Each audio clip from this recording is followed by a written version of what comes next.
Hey friend, quick video today. I want to give you a real simple tool technique you can use in your back pocket. Something that a lot of people don't seem to think about. I only know this when I interact with my students.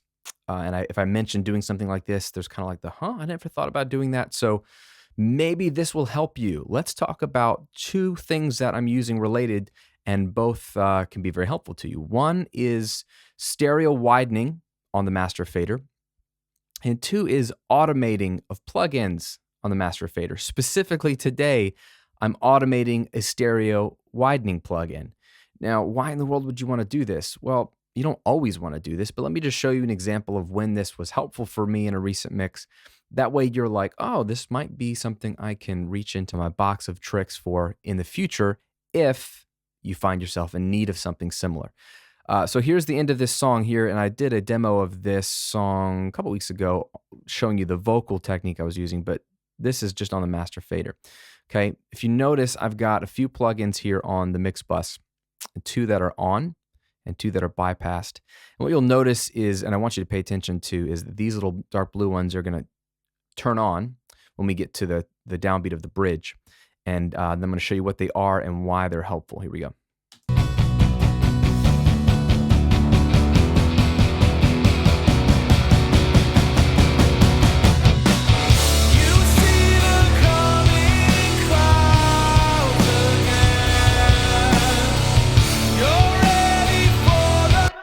All right, so they automated on. One is the SSL bus compressor. And I'm not going to spend really any time on this in this video because I've used this a lot.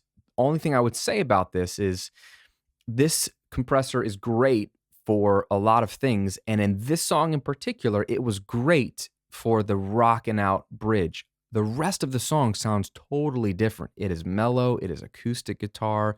There's no drums. It was not needed on the rest of the song. Hence why I wanted the SSL to only come in here. And that leads me to my first point. I'm a fan, excuse me, of plugins on the master fader if they aid in me mixing a better mix faster.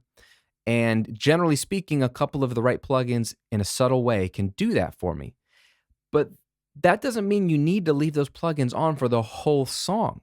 Just like we can automate just about anything in any DAW, you can automate plugins turning on or off. And let me show you in Pro Tools, there's an auto button up here. You hit that and it shows you, depending on the plugin, all of the possible things that you could automate, which are generally all the knobs. In this case, you got the threshold, the makeup gain, attack, release ratio, etc. These represent all the only knobs that are on the plugin. So I have basically chosen master bypass. This used to be on the left. I selected it. I click add, and then it appears over here as something that's automatable. Now, I don't need the auto fade, so I'm going to remove that. I've already added the master bypass as something I want to automate so that now, if I click here on my automation lanes, typically you've got volume automation, mute, pan. Now you see SSL comp, and specifically under that, master bypass. If you automated every knob, they would all show up here. So now I have a guaranteed dedicated lane to automate, and it's either up or down, on or off. So it's in bypass mode, the whole song, which is up, and then here it goes down, which it unbypasses, turns it on. So you can automate plugins on your master fader if you only need them for a second, which leads me to my second point. I'm using a secondary plugin called Stereo Width. It's one of the included plugins in Pro Tools. There's plenty of stereo widening plugins. The reason you might want to consider stereo widening is if you're already doing some hard panning. I mean, if you're not already doing hard panning, then I don't know why you would reach for a stereo widening plugin. Just pan things all the way out. And that's where I recommend you pan most things anyways, is take advantage of the full stereo spectrum. Hard left and right, LCR panning, huge fan of it. But get things as wide as you can. If when referencing your favorite mix or a relevant mix, then you should reference professional mixes while you mix to get an idea if your mix is holding up to the competition. If while referencing you find that the reference still has more width than your mix, it could be that there's some stereo widening that was happening in the mix or in the master. And you can mimic that a little bit with a stereo widening plugin. I don't love doing a lot of stereo widening, and if I do, I want to do it as subtle as possible because it's really messing with sort of the psychoacoustics of things. It's really kind of turning up the edges is a simplified way of saying what it does. So I don't want to push it. Like every plugin I use, I like to be subtle, and that's just me. You don't have to be me. That's what I like to do. A lot of subtle moves add up to a big impact.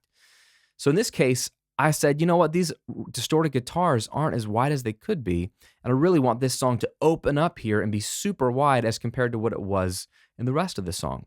So I grabbed the width, dialed it up 35% wider than 100% width, and it makes it a big, big difference. Here is what it sounds like with and without it. I'm going to take it off so you can hear what happens when it goes away, and then I'll bring it back on.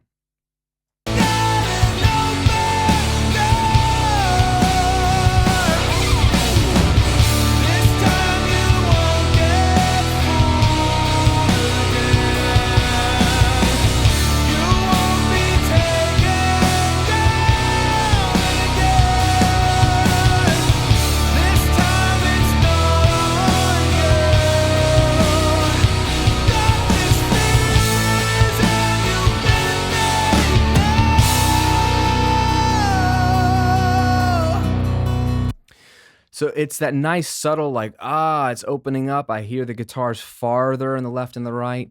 That little lead octave guitar that comes in midway through, that definitely seems farther out, and that's not even hard pan. So I liked the sound of this, but I didn't need the width in the whole rest of the song, which goes back to what I just showed you with the bus compressor, and I automate the master bypass of this, and I'm doing it in the same section of the song. All to say that for the majority of the song, the bus compressor is not on, nor is the stereo widening plugin on. They only come on when I want them to come on to create impact, and here is the impact it makes.